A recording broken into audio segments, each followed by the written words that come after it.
의원님께서 의사 진행 발언을 요청하셨습니다. 조국 의원님 의사 진행 발언해 주시기 바랍니다.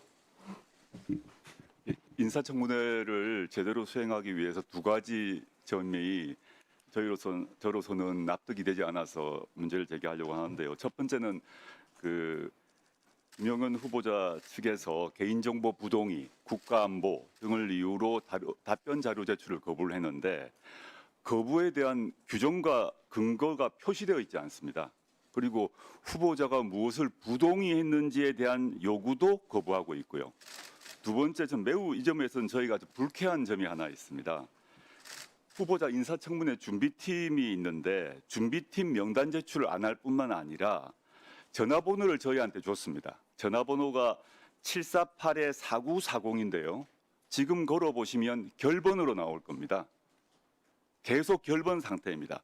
준비팀의 전화번호를 알려주고 전화를 하라고 해서 전화를 했는데 결번으로 나와서 연락이 안 되는 거죠. 그래서 제가 다른 선을 통해서 김경욱 준비팀장, 이름 현재 직급이 국방부 기획관리관이라고 알고 있는데 김경욱 준비팀장에게 번호가 결번이니까 연락할 수 있는 번호를 알려달라 그러는데 지금까지 알려주지 않고 있습니다. 도저히 이해가 잘 안 됩니다. 전화번호를 왜 결번 전화번호를 알려주는지 이해가 되지 않고요. 이거 정말 국회를 무시한 행태가 아닌가 생각이 들고 인사청문회 법 19조에 따르게 되면 이런 경우는 징계 요청 사안이 아닌가, 즉 상임위원장님께서 징계를 해야 될 사안으로 보여서 해명을 요청드리고 왜 인청팀, 인청준비팀 전화번호를 결번 번호를 알려줬는지, 그리고 저희 의원실에서 그걸 알려드렸는데도 전화번호를 수정하지 않고 연락할 수 있는 번호를 주지 않으신지 그것부터 누군가 답변해 주시면 좋겠습니다.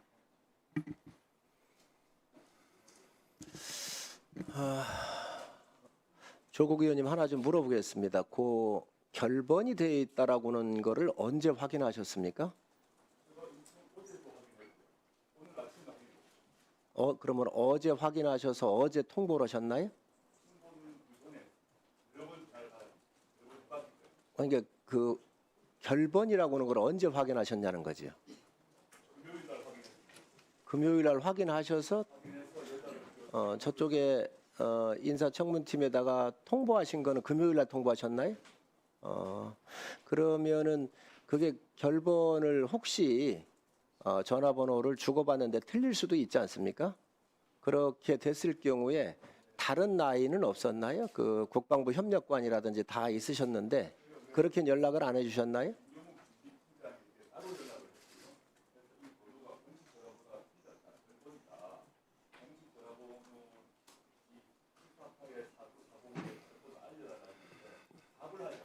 네, 이 부분은요. 채널은 뭐 한 군데만 있는 게 아니라 또 다른 라인도 있고 국방부 협력관도 있고 그래서 채널은 충분히 가동했었을 거라고 생각을 하는데 어쨌든 지금 조 의원님께서 문제를 제적을 하셨기 때문에 확인을 좀 하셔서 이따가 답변을 좀 해주셨으면 좋겠습니다. 그러면은 부승찬 의원님, 의상 진행 발언하시겠습니까? 예. 이게 사실은 인사청문회고 국방부 장관의 후보자의 자격을 국민들 앞에 밝히는 그런 자리지 않습니까? 그런데 이게 보면 자료 요구 중에 부동의 중에 기본적인 거에 대한 부동의가 있어서 이거에 대한 오후까지라도 자료 제출을 요구하는 게 있는데요. 우선 후보자의 주식 거래 내역, 이게 왜 부동의인지 모르겠습니다. 주식 거래 내역을 주식 거래가 없었다면 못할 이유가 없지 않습니까? 요거에 대해서 좀 확인 오후까지 자료 요구가 좀 있었으면 좋겠고요. 그리고 이제 후보자의 장남이 2014년부터 2023년까지 해외에서 유학한 사실을 밝혔는데요. 그러면 후보자의 해외 계좌 개설, 환전 및 해외 송금 내역, 해외 자산, 소유 자산, 이거에 대해서도 제출 못할 이유가 없거든요.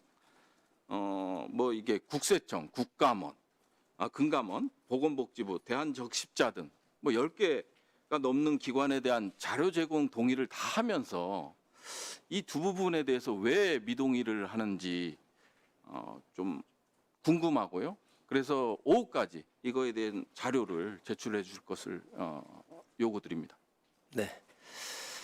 박선원 의원님 의사진의 자료 요구입니까? 네. 네, 네. 존경하는 위원장님, 저도 유사한 자료 제출 요구입니다. 후보자는 지난 9년간 약 8건의 아파트 거래가 있었습니다. 이것에 대한 증빙, 양도소득세, 증여세 납부 내역, 자금 출처와 입금, 송금 등 금융거래 증빙 자료 제출해 주시기 바랍니다. 네. 다른 의원님 없으시지요? 지금 의원님들께서 여러 가지 자료를 요청하시고 이렇게 하셨는데 우리 후보자님을 비롯해서 준비위원 쪽에서는 의원님들 말씀하신 거 이런 부분들에 대해서 챙겨서 제출하실 수 있는 건 제출해 주시고 법적으로 또 개인정보라든지 여러 가지 이런 문제가 있어서 또 그 나름대로 합당한 이유가 있으면 좀 설명을 좀 개별적으로 해주셨으면 좋겠습니다. 그러면 주질의를 시작하도록 하겠습니다. 김영현 후보자에 대한 질의를 시작하도록 하겠습니다. 질의와 답변은 일문 일답 방식으로 진행을 하되 주질의 시간은 답변 시간을 포함을 해서 7분으로 하겠습니다. 질의 시간에는 답변 시간도 포함된다는 점을 후보자께서는 유념을 하시고 핵심 위주로 간략하게 답변을 해주시기 바랍니다. 질의 순서에 따라서 박선원 의원님 질의해 주시기 바랍니다. 네, 안녕하십니까. 인천 부평을 박선원입니다. 김영현 후보자 스스로 국방장관 부적격자라는 거 인정하십니까? 인정하지 않습니다. 몇십 년을 공직자 군인으로 살아왔다고 했는데 알고 보니 온갖 비리의 종합판입니다. 지금까지 상습적으로 공직자윤리법을 위반해 왔습니다. 법무법인 취업 후 1년 4개월간 취업사실 신고 안 했습니다. 취업심사도 없이 육군협회 지상군 연구소장이 취업했습니다. 강연, 세미나 단 2번 참석하고 900만 원 받았습니다. 후보자는 이수페타시스라는 기업에 취업했는데 군 시절 이수건설에 특혜를 제공하고 전역한 후 그 대가로 전혀 경력이나 전문성과 상관없는 이수페타시스에 취업했다는 의혹이 있습니다. 한편 후보자 딸은 2005년부터 2011년까지 프랑스와 영국에서, 아들은 2014년부터 23년까지 미국에서 각각 7년과 10년을 유학했습니다. 후보자는 그 기간 동안 아파트 2채를 매입했습니다. 자식 둘을 미국, 영국, 프랑스에 도합 17년간 유학 보내고 그동안 서울 시내 아파트 2채 샀죠. 이것이 군인 월급으로 가능합니까? 아까 그나마 모아둔 돈 쌈짓돈으로 우리 군인들 고생한다 했는데 본인은 왜 이렇게 사셨습니까? 자녀 유학 비용, 아파트 구입 비용의 출처, 재산 형성 과정 자료 제출해 주시기 바랍니다. 또한 후보자 아들은 10년 동안 미국에 있다 귀국한 뒤 바로 모 종합상사 대표 이사실에 과장으로 취업합니다. 어떤 경력도 없이. 그런데 고정급 500만 원이라는 딱 떨어진 금액을 받습니다. 아파트 찬스가 강하게 의심되는 상황입니다. 세원 종합상사 전 대표이사 최두원 씨를 모른다 하지는 않을 것입니다. 방금 부동산 말씀드렸는데 지난 10년간, 9년간 정확하게 부동산 비리 내역입니다. 후보자는 2020년 7월 1일부터 첫째 딸로부터 홍은동 소재 부동산 5억 5천만 원을 샀어요. 딸이 아빠에게 집을 팔았습니다. 부모가 자식에게 증여 상속은 받지만 자식이 부모에게 아파트를 팔았습니다. 매우 비정상적입니다. 양도소득세, 증여세, 자금 출처, 입금 송금 내역, 증빙자료 제출해 주십시오. 제가 부적격자라고 했지요. 화면 봐주십시오. 북악산 청와대입니다.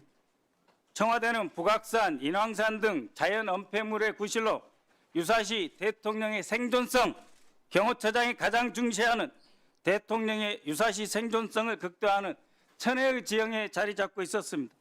지하 벙커에는 최첨단 통신, 영상시설을 갖추고 북한의 폭격에도 버틸 수 있다고 합니다.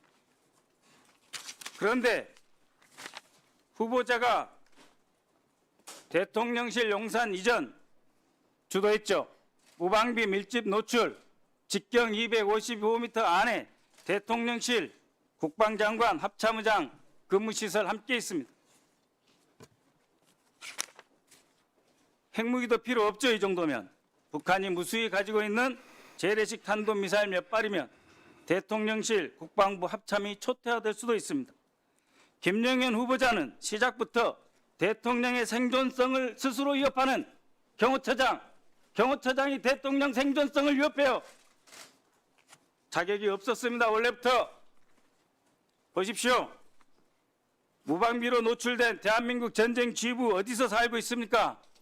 최근 단거리 미사일 이동식 발사대 북한이 250대 공개했습니다. 한 대당 4발의 미사일이 들어갑니다. 재래식 탄도미사일 4발이면 대한민국의 대통령, 국방장관, 합참의장 한꺼번에 무력화될 수 있습니다. 도대체 누가 이런 생각을 한 것입니까? 적에게 우리 전쟁 지휘부를 다 갖다 바치는 이런 반역행위 누가 있습니까? 그러면서도 북한을 억제하고 우리나라를 지킨다고요? 후보자는 대한민국 국토 방위와 동수권 수호를 책임지는 국방장관의 부적격자입니다. 자, 트럼프 후보 김정은과 잘 지낸 게 현명하다. 그저께 발언입니다. 북한의 핵능력 실질적이다. 북핵 외교 정상회담도 하겠다는 뜻이죠. 그런데 장관 후보자를 비롯해서 안보 수뇌부, 안보실장은 또 후보자는 방금 즉, 강, 끝 핵무장의 모든 수단과 방법이 있다. 책임질 수 없는 강경 발언만 했죠. 그것만 한 것이 아니죠. 기억 잘 하실 겁니다. 17사단장 시절 인천에 예비군 훈련장 현수막, 또 전임자였던 신원식 안보실장 3사단 시절 영점 표적지, 현재 김영현 국방장관 후보자 신원식 안보실장은 이처럼 매우 충동적이고 저돌적입니다. 대한민국 안보를 절도 있고 신중하게 책임 있게 말이 아니라 실력으로 지킬 분들이 아닙니다. 북한의 무인기, 오물풍선, 소울이 뻥뻥 뚫리고 용산까지 치고 들어와도 대공화기 하나 못 쏘면서 영점 표적지 종에다 총이나 다 쏴대는 이런 유치하고 조속한 인물들이 어떻게 안보실장, 국방장관, 대한민국 안보를 책임집니까? 우리 군 역사의 가장 큰 오점으로 남아있는 하나에 그 뒤로 뭐가 있었습니까? 알짜에, 그 다음 충암파, 용연파가 있습니다. 김영현 후보자 관계 있는 사람들 승승장구 이제 하나의 계보를 형성하고 있습니다. 이 정도면 제2의 하나회입니다. 충암파가 용연파로 확대되었죠. 하도 인사에 개입해서 국방장관 위에 국방상관이라고 하지 않습니까? 후보자는 과거에 왜 당나라 군대가 되는가? 정치권의 인사 개입, 줄 세우기로 군 지휘체계가 와해됐기 때문이다. 이런 말을 했죠. 계엄 준비를 위해서 가장 충성스러운 사람을 지휘직에 채워 넣습니까? 아니면 그런 사람만 지금 계속 고르고 있죠? 후보자, 질문입니다. 대답하세요. 최근 이준우 수방사령관, 각종군 특전사령관, 여인영 방첩사령관을 한남동 공간으로 불렀죠. 출입 기록을 남기지 않으려고 입구에서 경호처 직원의 안내로 불러들여서 무슨 얘기했습니까? 계엄 이야기 안 했습니까? 내란 예비 음모로 비칠 수 있음을 명심하십시오. 네, 박선우 의원님 수고하셨습니다. 후보자님, 지금 박선원 의원님께서 질의를 하셨는데 특히 그 요점 중에 하나가 대통령실 이전과 관련돼서 대통령의 생존성을, 국군 통수권자의 생존성을 얘기를 하셨거든요. 문재인 정부에서도 광화문 시대를 열겠다 그러면서 유흥준 전 문화재청장을 중심으로 해서 퇴근길에 국민들을 만나겠다 이렇게 말씀하시면서 이전하는 거를 검토하셨었거든요. 그러면 그때의 생존성 또 그때 걸 다 포함을 해서 검토를 하셨는지 그런 부분도 해서 답변을 좀 해주시기 바랍니다. 네, 위원장님 감사합니다.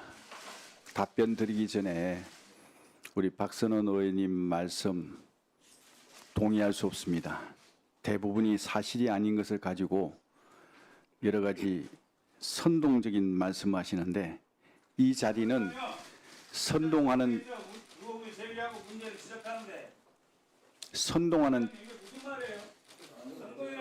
우선 아니 저기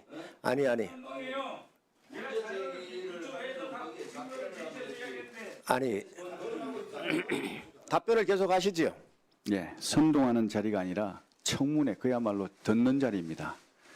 이런 어떤 사실이 아닌 것을 가지고 거짓 선동하고 정치 선동하는 자리가 아니라고 생각합니다. 하나하나 밝히겠습니다. 우선 청와대 이전과 관련한 내용입니다. 청와대 이전은 권위주의 권력의 상징에서 벗어나기 위해서 역대 대통령님들께서 국민께 공약하고 실천해 오신 겁니다. 그런데 모두 실패하셨습니다. 실패하신 것을 디딤돌 삼아서 지금 윤석열 대통령께서 성공을 하신 겁니다. 국민과의 약속을 지키신 겁니다. 국민과의 약속을 지키고 70년간 묻혀있던 청와대의 역사가 담긴 청와대를 국민의 품으로 돌려드린 겁니다. 이게 비난받을 일이 아니라고 생각합니다. 여기에 대한 것은 차츰차츰 설명드리도록 하겠습니다. 후보자님, 의원님들께서 질의를 하실 때 가능하면 좀 은유적이고 의원님들 말씀하시는 거에 좀 잘 이렇게 적응을 해주셨으면 좋겠습니다.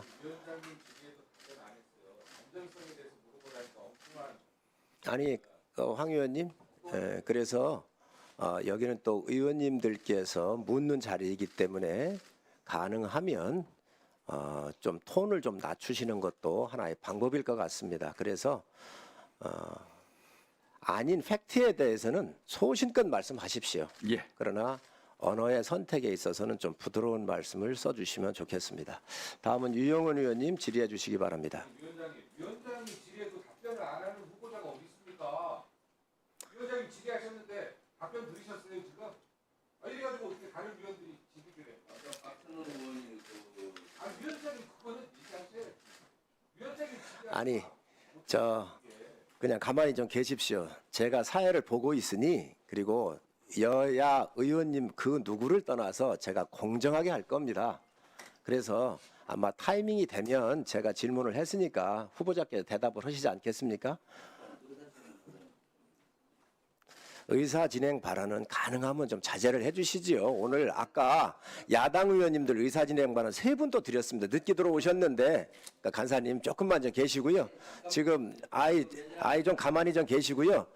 제가 우선 회의를 좀 원만하게 가다가 해야지. 지금 의사 진행 발언도 여당 의원님들한테 한 분도 안 드렸어요. 야당 의원님 3분 다 드렸어요.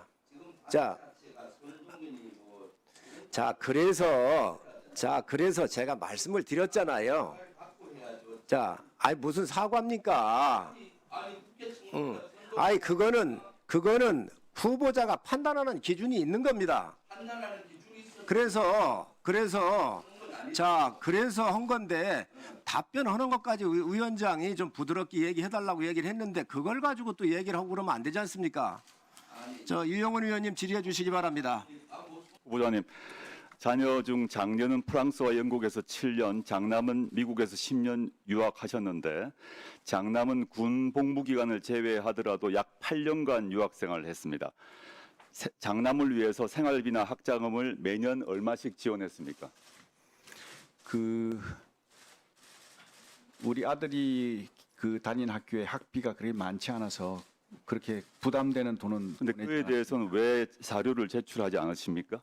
네, 그거는 아들이 지금 출가한 상태라 가지고 나름대로 가정을 꾸리고 있는 사람이기 때문에 지켜야 될. 후보자께서는 전역 후에도 장남에게 학자금이나 생활비를 매년 얼마씩 지원하셨습니까?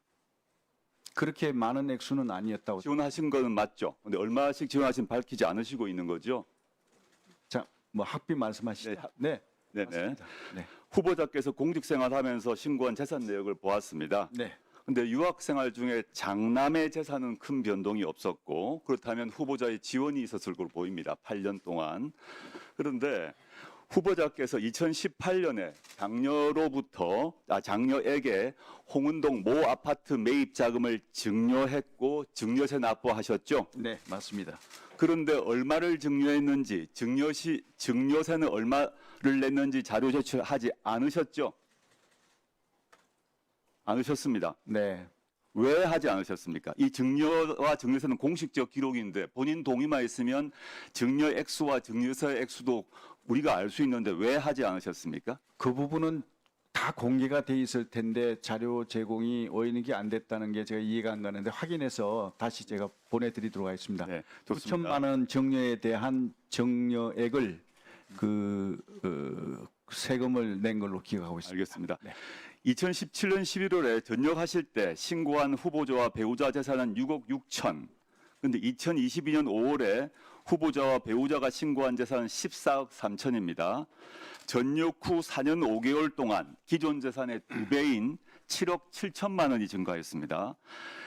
이래서 이제 실제 여당 의원께서도 강대식 의원께서도 이상하게 생각하셨는지 이 증가 내용 입증 자료를 요구하셨는데 강대식 의원님이 요구하셨는데 제출하지 않으셨습니다. 왜 제출 안 하셨습니까?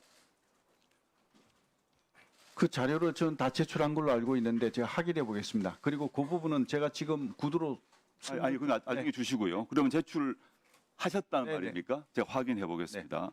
근데 지금 저희가 자료를 그 의원실에서 국세청 등을 통해서 제출한 자료를 모아봤습니다. 모아서 정리를 해봤더니 전역 후에 4년 5개월 동안 이수페타시스, 중앙건설 등에서 받은 월급, 퇴역연금 합하니까 약 매년 1년 정도 소득이 있었습니다. 이 기간 동안에 신용카드와 현금 약 매년 7천만 원 정도 사용하셨습니다. 대략. 그리고 이때 2018년에 장녀 아파트 매입 위해서 증여하셨고 장남 유학을 위해서 지원하셨습니다. 맞으시죠? 맞습니다. 예. 그런데 2018년과 21년 두 차례 아파트 거래를 통해서 총 4억 1천만 원의 시세 차익을 얻으셨습니다. 이것이 거의 유일하게 입증 가능한 금액입니다. 그러면 재산 증가액 7억 7천 중에서 이 시세 차액 4억 천 외에 3억 6천이 어떻게 늘어나는지 확인할 수가 없습니다.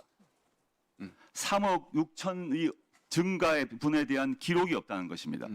이것이 앞으로 오늘 오후에 개원식이 있고 시간이 충분하니까 이 3억 6천에 대한 자료를 제출해 주시고요. 그다음에 2020년 7월 후보자께서는 장녀로부터 홍은동 모 아파트를 매입하셨습니다. 맞죠? 네. 예. 근데 그때 취득 신고서를 보게 되면 이제 법상 친족 간 거래이기 때문에 친족 간 거래가 표시가 되어 있어야 하고 법상 입금 내역서가 첨부되어야 합니다. 취득세 신고서가 있습니다. 근데 제가 지금 오늘까지 이 취득세 신고서를 받지 못했습니다. 제출 안 하셨죠? 한번 확인해 보겠습니다. 네. 취득서 신고서에 실제 거래 내역이 없거나 취득세 등록증에 기재가 안 되면 그 자체로 불법 증여가 되기 때문입니다. 그래서 2020년 7월 이 시점에 취득세 신고 필증을 또 확인할 게 하나 있는데 보시면 계약금으로 1억 7천 지급했고 잔금 3억 8천 전세 보증금 승계로 대체했다라고 신고하셨습니다. 이 아파트는 매입 1년 후에 2021년 6월에 후보자가 거주하시게 됩니다. 네. 맞죠? 제가 질문은 이것입니다. 이때 그 전세 보증금 후보자가 돌려주었습니까? 전세를 끼고 샀다가 나중에 바로 그 아파트에 사셨는데 그 전세 보증금 후보자가 돌려줬습니까? 아니면 장녀나 사위가 돌려줬습니까? 매우 중요한 문제입니다. 네, 그거는 이제 모녀 간에 이사하는 과정에서 주택을 매입하고 이사하는 과정에서 금전 거래가 있었는 걸로 알고 있습니다. 그런데 네. 그 금전 거래를 세무서에서 국세청에서 어떤 조사하는 과정에서 이건 정려로 볼 수 있다. 그런 어떤 판단이 있었기에 그러면 거기에 대한 세금을 무는 게 맞다. 그래서 세금을 그 부분에 대한 전세 보증금 승계 대체 관련해서 후보자가 돌려준 거는 맞죠. 후보자가 그 해당 액수만큼을 돌려준 거죠. 본인이 돌려주신 건 맞죠. 예, 그렇습니다. 본인이 돌려주신 거죠. 예. 장녀나 사위가 돌려주신 건 아닙니까? 그건 아닌 걸로 알고 있습니다. 그럼 그 비용 출처는 어디입니까? 본인이 돌려줬다면 그 자금 출처가 무엇입니까? 아까 그거는 앞에 질문과 마찬가지입니다. 지금 그 3억 6천 정도의 차이가 있고 입증되지 않은 3억 6천 차이가 있는데 그와 별도로 여기서 전세 보증금도 후보자가 돌려주셨다고 지금 답하셨기 때문에 그 전세 보증금의 출처가 어디입니까? 만약에 그 후보자가 전세 보증금을 돌려주지 않고 다른 사람, 예를 들어 사위가 지금 카카오 게임즈의 뭐 자회사의 유력한 그 사람이고 상당한 재산이 많다고 알고 있는데 이것이 본인이 안 돌려주고 다른 데서 왔다면 그 자체가 불법 증여입니다. 이 두 가지 점 오후까지 반드시 제출해 주시길 바랍니다. 네. 시간이 다 됐네요. 답변 드릴까요?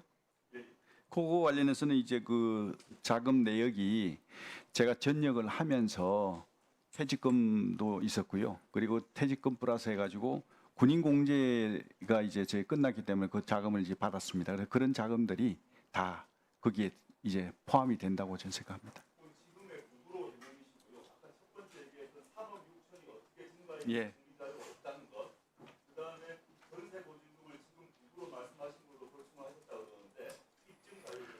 네, 알겠습니다. 네, 조국 의원님 수고하셨습니다. 다음으로 부승찬 의원님 질의해 주시기 바랍니다.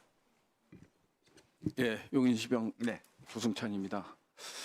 저는 한 가지 말씀드릴게요. 과연 우리 김용현 후보자가 이 자리에 앉을 자격이 있나 묻고 싶지 않을 수 없습니다. 온갖 불법 의혹, 그다음에 최혜병 특검, 각종 의혹들이 직권남용과 관련된 의혹들이 많이 있기 때문에 사법적 심판을 받아야 될 분이 여기 앉아 있다라는 점, 이 점을 강구합니다.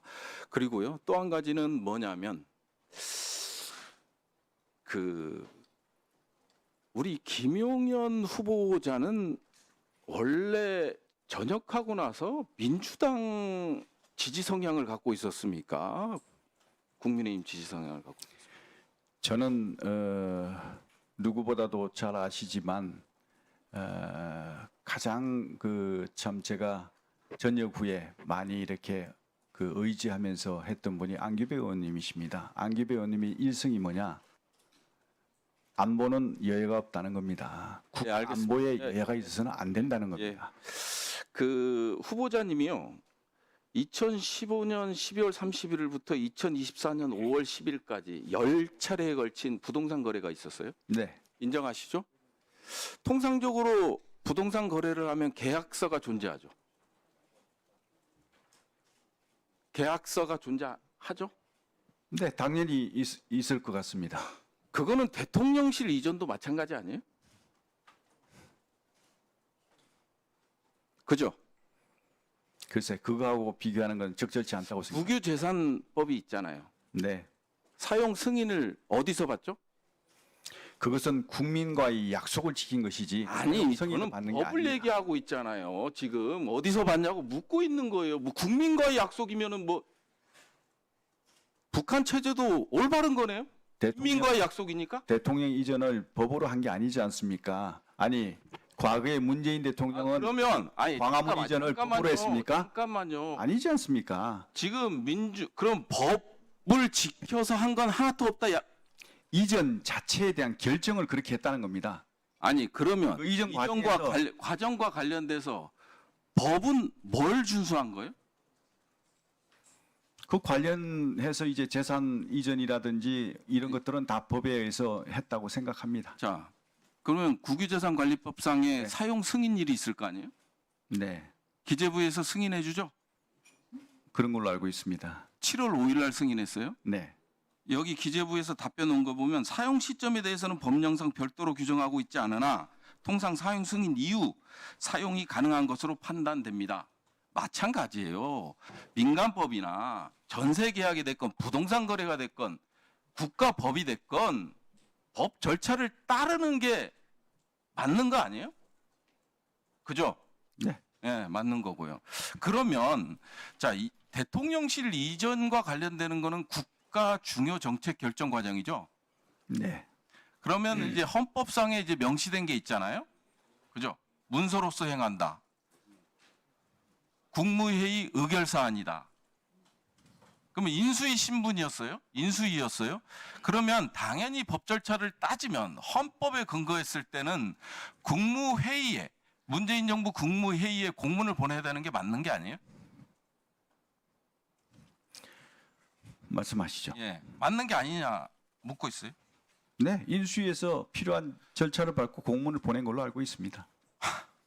공문이 하나도 없다고 하잖아요. 왜 여기서 거짓말 말씀하십니까? 없는 게 아니라 못 보셨겠죠. 그거에 대해서 그 발언에 대해서 책임질 수 있어요? 당연히 책임집니다. 그러면 내놓으세요. 3월 20일 날부로 우리가 한다고 그 통보를 했지 않습니까?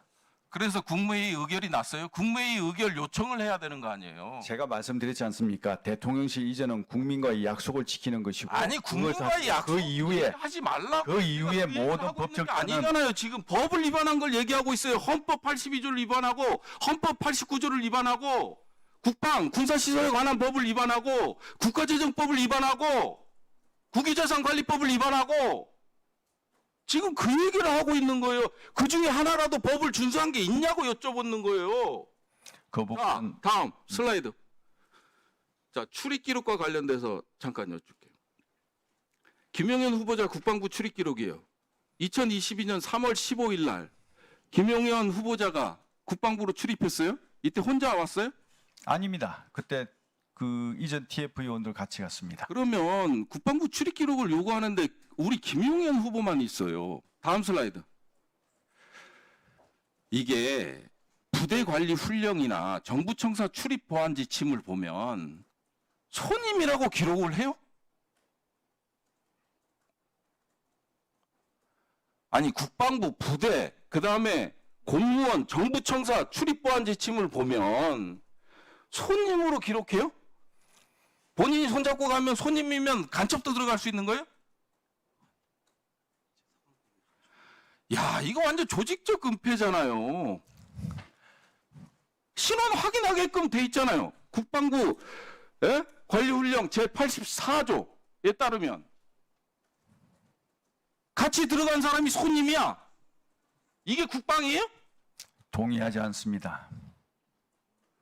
와, 나 기가 차네, 기가. 당시에 한남동 공간 출입 규정 자체가 아니, 제 얘기는 백재권 교수하고 국방부 출입하셨다며요. 그러니까 제가 말씀드리지 않습니까? 당시에 한남동 출입자에 대한 규정 자체가 한남동에는 외교 지금 한남동이지 않습니까? 이 출입. 국방부 출입 기록에 김용현하고 같이 간 사람이 없어요. 은폐하는 거지. 아니 지금 질문하신 게 육군참모총장 공간 관련한 아. 기록 아닙니까? 자, 부대 관리 훈령과 정부 청사 출입 보안 지침을 저는 얘기하고 있어요. 네. 어디 들어갈 때 정부가 관리하는 시설에 들어갈 때 손님으로 들어가는 경우가 있어요. 그걸 지적하고 있잖아요. 그러니까 지금 여기 나와 있는 게 한남동 아닙니까? 오케이, 예. 한남동 출입 예, 규정 자체가 그때는 그래서 제가 말씀드리고 싶은 거는 지금 대통령실 이전은요. 대통령의 결정 사항이지만 법과 절차에 따라서 진행돼야 된다는 걸 지적하고 있는데 이거에 대해서 위법하다라는 거는 저는 말씀드리고 네, 부승찬 의원님, 반드시 사법적 부승찬 의원님 정리해 주시기 바랍니다. 네, 자 후보자님 지금 부승찬 의원님 말씀하신 거 답변 짧게 하시고 임종득 의원님 질의를 해주시기 바랍니다. 네. 부정청 의원님께서 그 한남동 출입을 가지고 거기에 대해서 조직적인 은폐다 이렇게 말씀하시는데 이 한남동 당시에 거기에 사신 분들이 다 외교부 장관부터 국방부 장관 그다음에 합참의장 뭐 이런 어떤 그 군 주요 직위분들이 살았습니다. 그래서 그분들이 만나러 왔다 갔다 하는 개인적인 인적분들이기 때문에 그분들의 그 개인 정보 문제 때문에 다들 사전 통보하면 뭐 손님 그다음에 몇 명 이렇게만 기재하지 누가 들어왔다 누가 나갔다 이런 것은 구체적으로 하지 않도록 규정되어 있었습니다. 그 규정에 따라서 이루어진 것인데 그 손님을 적었다고 해서 그걸 마치 조직적인 은폐다.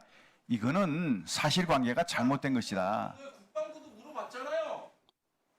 네, 제가 당시에 국방부에 근무한 게 아니고 당시에 국방부 대변인으로 근무하신 분이 더 정확하게 아실 거라고 생각합니다. 네, 추가 질문을 부의원님 추가 질문 좀 해주시고요. 임종득 의원님 말 조심하세요. 바랍니다. 후보자님, 태풍과 비바람에도 비바람이 부는데 모든 나무는 다 흔들립니다. 그러나 흔들리지 않는 나무는 하나 있습니다. 그 나무는 바로 병든 나무일 것입니다. 지금 후보자님께서 이곳이 지금 청문회 장인데 여러 가지 감정의 교차가 심해지겠지만은 보다 절제된 언어와 또 60만 대군을 이끈 후보자로서의 품격과 자세를 가지고 답변해 주시기를 바랍니다. 이제 야당으로서의 정권을 상징하는 그 인물인 후보께서 폭주하는 우리 윤석열 정권의 그 친일 행보 또 수사 외압 우역 군 기강 회의 등에 있어서 우리 장관 후보자께서 제동을 걸 수 있는 인물이신지라는 이런 의문이 듭니다. 공직자의 또로서의 그 태도도 존중할 만한 점도 있는 것 같아요. 지난 2022년 9월달에 윤석열 대통령이 외국 순방 기간이었습니다. 아마 잊으실 분도 계실 것 같은데 이 기간에 영국 캐나다의 순방이 많이는 그 논란을 났었죠. 엘리자베스 2세의 조문을 위해서 영국을 가고도 조문을 못한 점, 또 미국에서 한일 구력 외교 논란, 48초 한미 정상회담 논란, 전 국민이 듣기 평가를 시험하게 한 그 바이든 날리면 논란, 또 캐나다 국기 격리의 논란까지 무능하고 무례했던 현 정권의 외교 역량이 드러났던 그런 순방이었습니다. 그러나 당시 경호처장이었던 후보자께서는 공직자로서의 또 최선을 아마 다하신 것도 같아요. 본인이 몰랐던 사항인데 후보자 장남이 2022년 9월 22일 날 캘리포니아에서 결혼했죠? 네, 그렇습니다. 네, 그때 이게 그 바이든 날리면 논란이 있었던 그 다음 날인 것 같은데 당시 후보자는 캐나다, 미국에 계셨잖아요. 네, 그렇습니다. 그런데 왜 아들 결혼식에 참석을 안 했죠? 그럴 여유가 없었습니다. 그럴 여유가 없었습니까? 네. 그러니까 뭐 공무를 이유로 그 간혼상제를 뒤로 한 점은 뭐 저는 이유열 불문하고 치할 만하다고 생각합니다. 그러나 그럼에도 불구하고 여러 가지 그 공직자로서의 또 여러 가지 또 문제점도 조금씩은 좀 들어가는 것 같은데 재산 형성 과정이 그렇습니다. 조금 전에 존경하는 조국 의원님께서 말씀하셨는데 그 경호처장 재직 마지막 신고 경호처장 후보자일 때 그 신고 기준이 2017년 12월 31일이에요. 이때 재산이 6억 4,500천만 원인데 22년 8월 달에 재산 신고가 14억 4천만 원가 됩니다. 불과 4년 만에 약 8억 정도가 증가가 했습니다만은 연평균 1억 7, 8천 재산의 약 한 2배 이상이 좀 증가를 했어요. 이 기간 동안 후보자의 근로소득이 약 1억 4,404만 원 정도가 지금 불과한데 생활비를 안 썼다 하더라도 결과적으로 약 한 6억 5천 가량이 근로 외에 소득이 지금 벌어들이는 셈인데 이 경위가 어떻게 된 겁니까? 예, 의원님 예. 질문 감사드립니다. 제가 그 퇴직하고 난 이후에 예비역으로 있으면서 8억 정도의 재산이 늘었다는 것은 그 맞습니다. 그 8억 중에 대부분이 그 부동산 시세 증가에 따른 재산 증가였습니다. 예를 들어서 제가 어떤 그 손주를 이제 돌봐야 되는 상황에서 처음 거주했던 집에서부터 팔고 이제 축전으로 이사하는 과정에서 2억이 늘었고요. 그 축전에서 손주를 다 키우고 나서 3년 후에 다시 이제 홍원동으로 왔거든요. 그렇게 배우자께서 하면서 무슨 주식 투자나 이런 게 하신 게 아니고요. 그렇습니다. 뭐 그렇게 하면서 또 그런 내용은 좀 상세히 안 나와 있던데. 아닙니다. 그런 게 없었고요. 또 2억이 늘었는데 돌아와서 보니까 저희들이 벽산 아파트 홍원동에 살 때 그 집이 4억이었던 게 8억이 돼 버렸습니다. 그건 무슨 얘기냐면 가만히 이사 안 가고 앉아 있어도 4억이라는 시세 차익을 그때 증가됐기 때문에 벌을 수 있었는데도 알겠습니다. 그렇게 됐습니다. 그리고 실제 제가 또 이사하면서 실거주했다는 것을 말씀 올립니다. 자, 후보자님, 0280 800에 7070 모든 사람들은 다 알고 있고 KT에서 그걸 확인을 해주는데 왜 후보자께서는 이 번호가 무슨 번호인지 확인해 줄 수 없다라고 말씀하고 계시죠? 우리 존경하는 우리 의원님께 참 송구한 말씀드리겠습니다. 이 대통령실 전화번호는 국가 안보 사항입니다. 이게 지금 우리나라만 그런 게 아니고 미국이나 영국, 세계 거의 모든 나라들이 그러니까 국가 안보로 KT에서 지정돼서 확인해 줬고 네. 이미 시중에 나와 있는 전화번호도 그렇게 지금 나와 있지 않습니까? 그렇습니다. 그게 무슨 안보상이라 할 수 있나요? 그게 안보 사항인데 지켜지지 않은 것이 굉장히 유감스러운 겁니다. 이렇게 중요한 안보 상황을 가지고서 왜 이렇게 논란이 많이 일어난 이유가 뭡니까 그러면? 그거는 이제 응? 앞으로 좀 이렇게 질문해 주시면 성실히 답변하겠습니다. 이 해당 번호는 누가 사용한 전화입니까? 제가 확인 드릴 수가 없습니다. 아니 경호처장님이 확인 안 되면 누가 확인을 할 수가 있죠? 이 신이 합니까? 뭐 거사가 합니까? 부처가 합니까? 누가 합니까? 세계 어느 나라든 대통령실의 그 전화번호는 다 국가 보안으로 관리를 하고 있고요. 비공개하고 있습니다. 그 어간에 후보자와 이종석 국방장관과 수시로 통화했다는 기록이 지금 나와 있잖아요. 네. 역대 병사가 사망한 순직한 사건에 대해서 정권이 개입해서 또 모처에서 개입해서 이렇게 논란이 많은 적이 있습니까? 누구 짓입니까 이게? 당시 임성근 사단장도 7월 28일 날 사의를 표명했지 않습니까? 사의를 표명하면은 어느 누가 됐든지 간에 그 사의를 사표를 수리해야 우리 군의 메커니즘 아니겠습니까? 왜 그걸 보유하고 이 논란의 중심에 후보자가 계신 거죠? 네, 후보자님 답변하실 거 있으십니까? 네. 뭐 안규배 의원님께서 존경하는 안규배 의원님께서 말씀 주신 거 충분히 뭐 존중합니다. 하지만 그 인정할 수는 없습니다. 네, 안규백 의원님 수고하셨고요. 보충 질의를 좀 해주시기 바랍니다.